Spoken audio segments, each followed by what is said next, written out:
विकास हा पंतप्रधान सुद्धा शोधतायत देशभर, कुठे सापडतोय काय?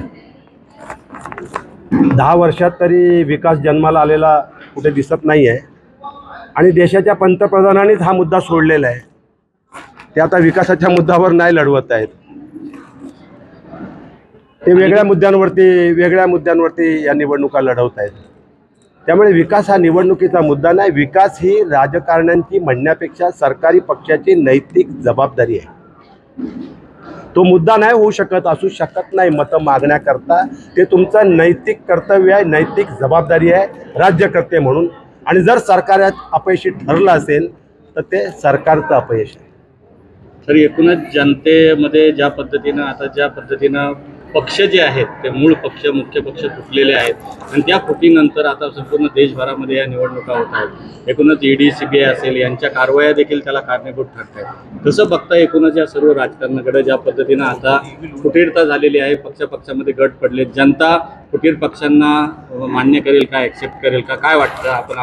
ह्या सगळ्या गलिच्छ राजकारणामुळेच या देशातल्या जनतेला आता शंका वाटायला लागली आहे की या देशातली लोकशाही नष्ट होऊन या देशात हुकुमशाही येते की काय. आणि ते वातावरण ह्या असल्या गलिच्छ नीच हलकट राजकारणामुळेच या देशात निर्माण झालं आहे. आणि म्हणून जनतेचा विश्वास हा सत्ताधाऱ्यांवरचा उडायला लागलेला आहे. आणि म्हणून जनतेनं हा निर्धार केला आहे की राज्यकर्त्यांना जे काय करायचं असेल, परंतु जनता मात्र लोकशाहीच्याच बाजूने उभी राहील. कोणत्याही परिस्थितीत हुकुमशाही या देशातली जनता स्वीकारणार नाही. आणि म्हणून ज्याने पक्ष फोडायचं काम केलेलं आहे किंवा पक्ष फोडलेले आहेत, या सगळ्या घटनांबद्दल सर्वसामान्य जनतेच्या मनामध्ये क्रोध आहे, चीड आहे, संताप आहे, आक्रोश आहे. कुठल्याही प्रकारची सहानुभूती या पक्ष फोड्यांना जनतेच्या मनामध्ये नाही. उलट ती सहानुभूती आज शिवसेनेचे पक्षप्रमुख उद्धव बाळासाहेब ठाकरे यांच्या पाठीशी आहे. आज ती सहानुभूती ज्येष्ठ नेते शरदचंद्र पवार साहेब यांच्या पाठीशी आहे. आणि निश्चितपणे महाराष्ट्रातली जनता या पक्षफोड्यांना धडा शिकवल्याशिवाय राहणार नाही. सुनील तटकरे टीका करतायत की आनंदीतांचं काम दपवा आणि खरं म्हणजे हा प्रश्न म्हणजे याला उत्तर द्यावं की न द्यावं याची खरी गरज नाही आहे. ते माझा नाही अपमान करत आहेत, त्यांना भान नाही आहे. त्यांना म्हणा तुम्ही लोकसभा लढवत आहेत, तुम्हाला जनतेकडे मतं मागायला जायचं आहे. ज्या मतदारांनी 6 वेळा आनंद गीतेला निवडून दिला त्या मतदारांचा अपमान करतायत, भान ठेवा.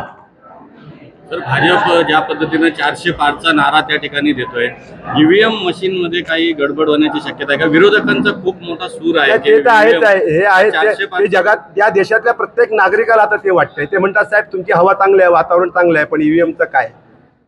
अशा प्रकारची शंका निर्माण होणं हे या देशातल्या सत्तेचं आणि विशेष करून प्रधानमंत्र्यांचं फार मोठं अपयश आहे.